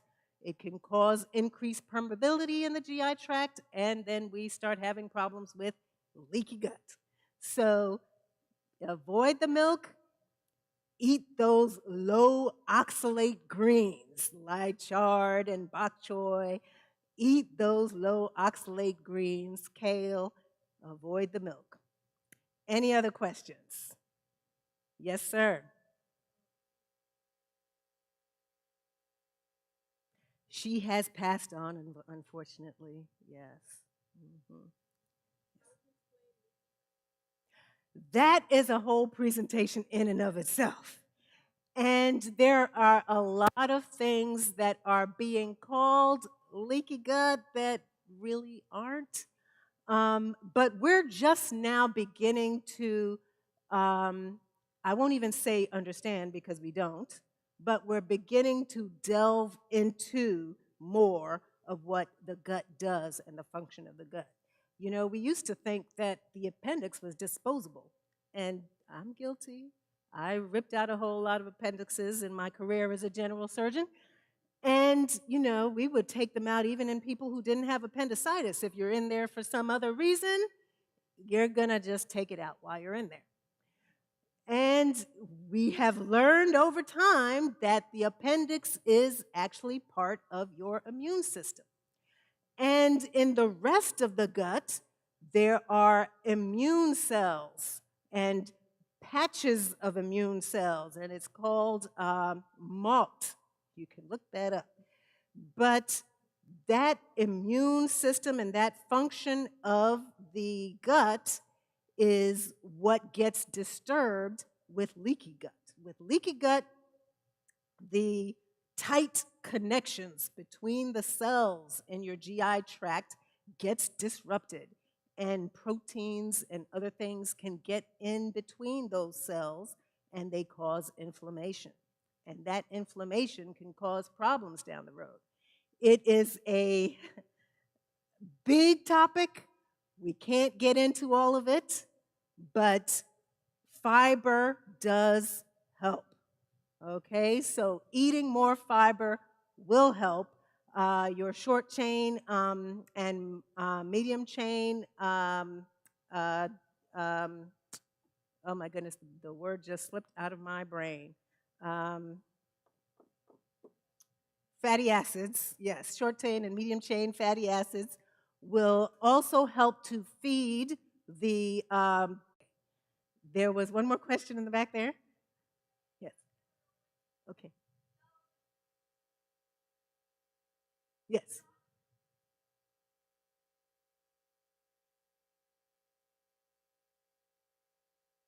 Mm-hmm.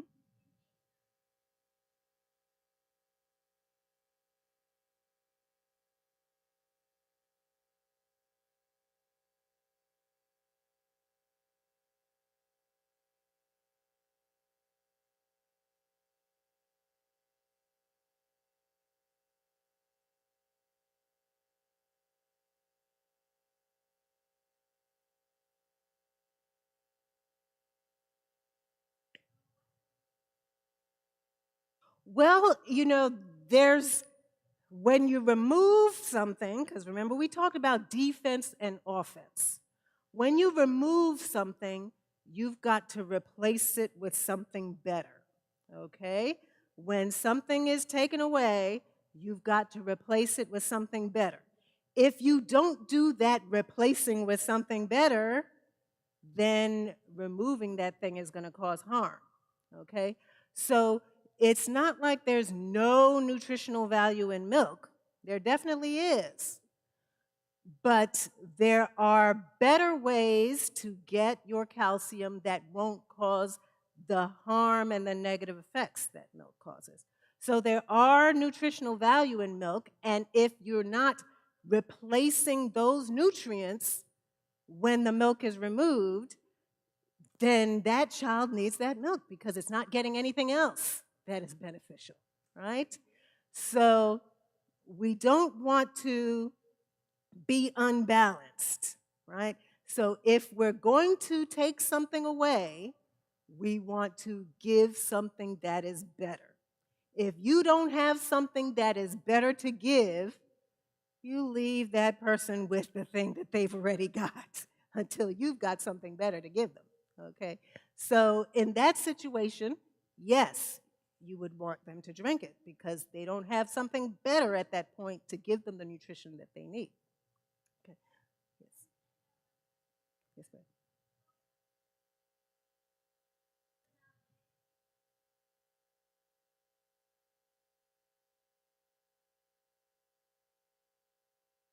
Supplements, yes. Mhm. Mhm.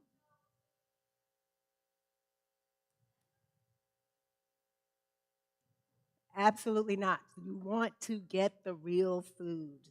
Um, that is a major problem. A lot of people are understanding that there are a lot of issues with drugs and medications and things like that, but they still want that instant fix. Similar to what I was talking about yesterday when we were talking about fasting, and I talked about the keto and paleo diets. They want the benefits without the work that goes into it. So a lot of people don't want to take the drugs, but they don't want to do the work of changing their lifestyles either. And so they want to get a quick fix with supplements and just pop some pills in the morning and I'm good. It doesn't work that way, okay? So just like I was talking about processed foods and I was talking about the oils and the juice and concentrating them down, that's what's going on with your supplements. And there's a lot of the phytonutrients and the phytochemicals in the natural plant and the food that you're not going to get from those supplements. You'll get that one specific thing that you're buying, you know, whatever you're looking for there, and you buy this for, name one, calcium. So you buy a calcium supplement. You're going to get that calcium, but you're not going to get all the other phytonutrients that you would get from getting it from the plants. So no, replacing with supplements is not the answer. You want to eat your nutrition, and that is the best way to do it. Yes.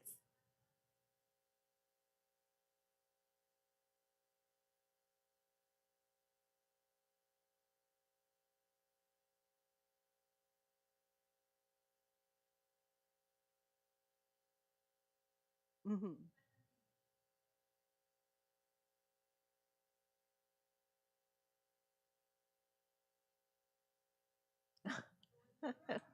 Yes, now that's really a marketing ploy because people are now beginning to recognize the importance of vitamin D.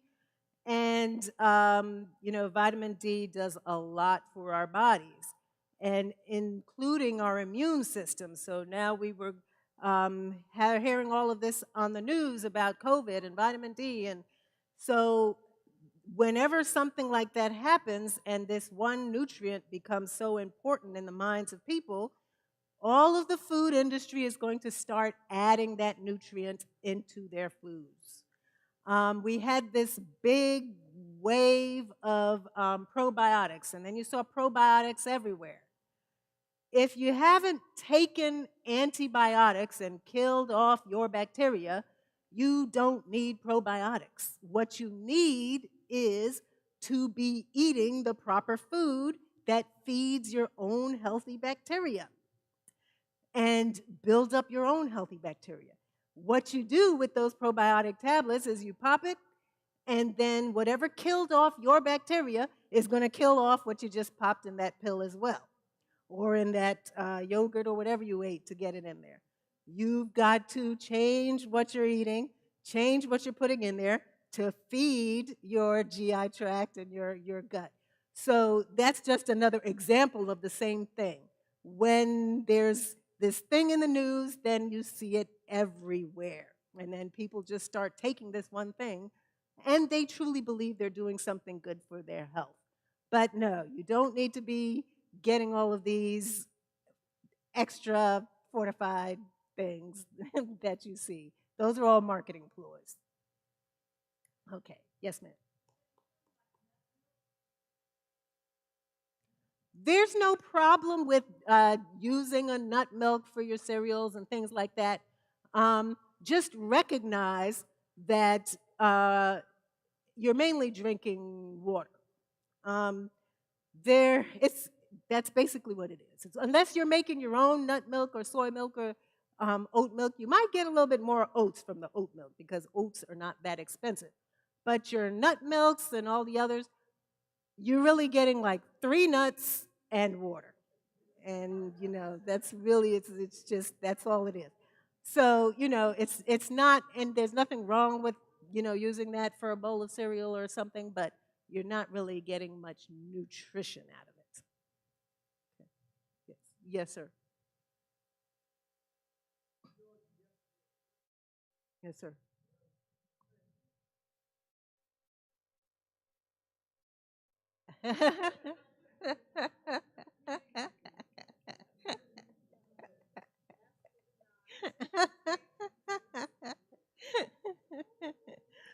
we, we're, we're on that note, we're going to turn it back over to Sister Ruth.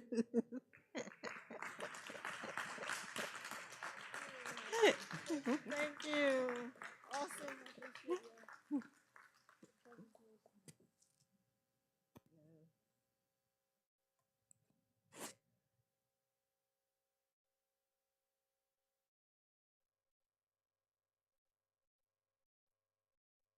Thank you so much, Dr. WeirCox. We really, really enjoyed that. Thank you so much. Well, did you learn some amazing things tonight? Yes, indeed. All right, I'd like to do one more door prize because we got a lot of these. Like I said, don't use this side with the animals, but use this side. Where's my bucket of tickets? Right here? Okay. Great. All right, let's do another door prize before we end here. I'm going to mix these up. If you already had a door prize, I'll choose a different number. 187232. 187, nobody? Okay, I'll try again. Or did somebody, 187232, nobody? Okay, 187252. We have a lot of extra ones. All right. Oh, okay. All right. Yeah, we got to get you back in there for that Instant Pot.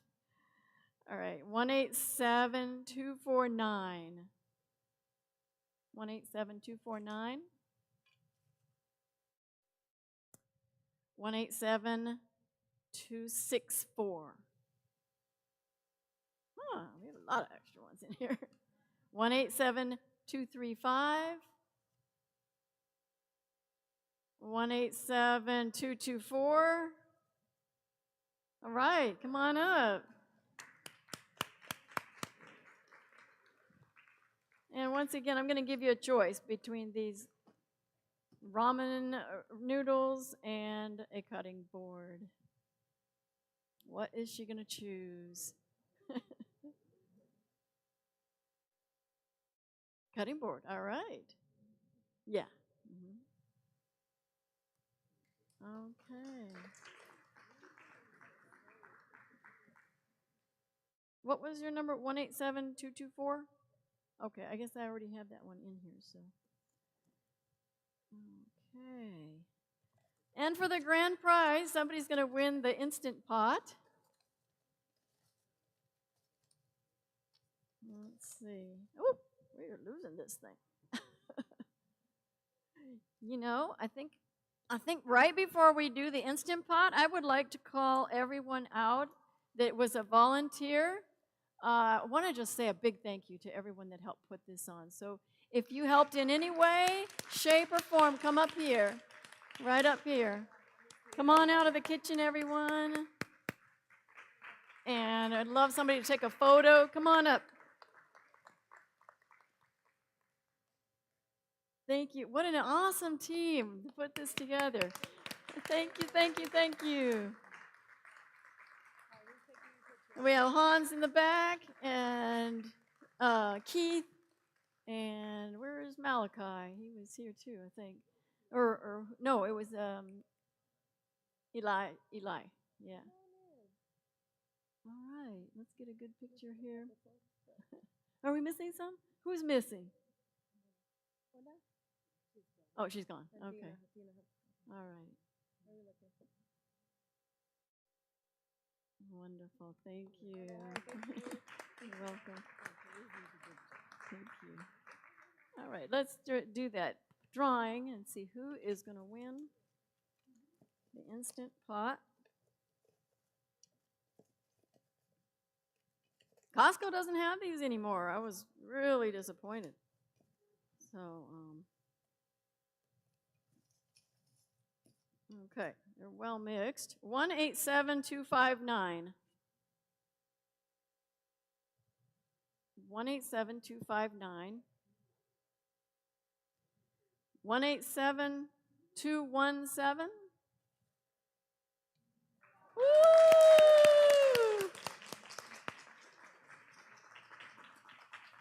There you go. You won the Instant Pot. Thank you. You're welcome.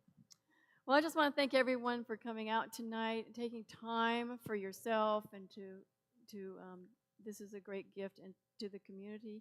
Because every single person that is blessed by this, you're going to go out and help others. And that's what our hope is that we can take this to the whole community and change the whole trajectory of the health in this community. Can we all do that together? Let's work together to change the direction of the health in our area. Yes.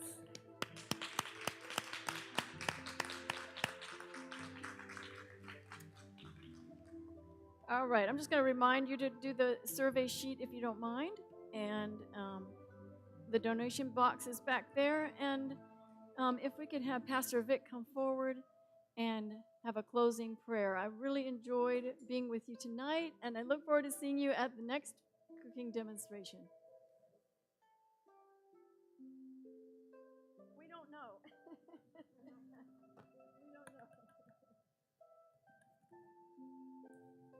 know. Yes. Well, thank you so much for being here with us. You will see us next time. How many of you would like to see another event like this? So, if you can do me a favor when you see an Everbright, share with somebody else. And you might thinking, well, the church is doing this, but we thought about the community, how we can help our community to be healthy. Because if you are unhealthy, you're going to pay a lot of money here in America, yes or no? Plus, do you know what the Bible says about our health? If you check in 3 John, verse 2, it says, Beloved, I pray that in all respects you might prosper and be in good health. The Lord wants you to be healthy. And that is the reason we are doing it. Let's pray. Heavenly Father, we thank you so much for this evening. I pray that you will be going with every single person here. Give the courage to start a new lifestyle that only can be obtained with your guidance and power. So, Father, give us your peace tonight. In Jesus' name we pray. Amen.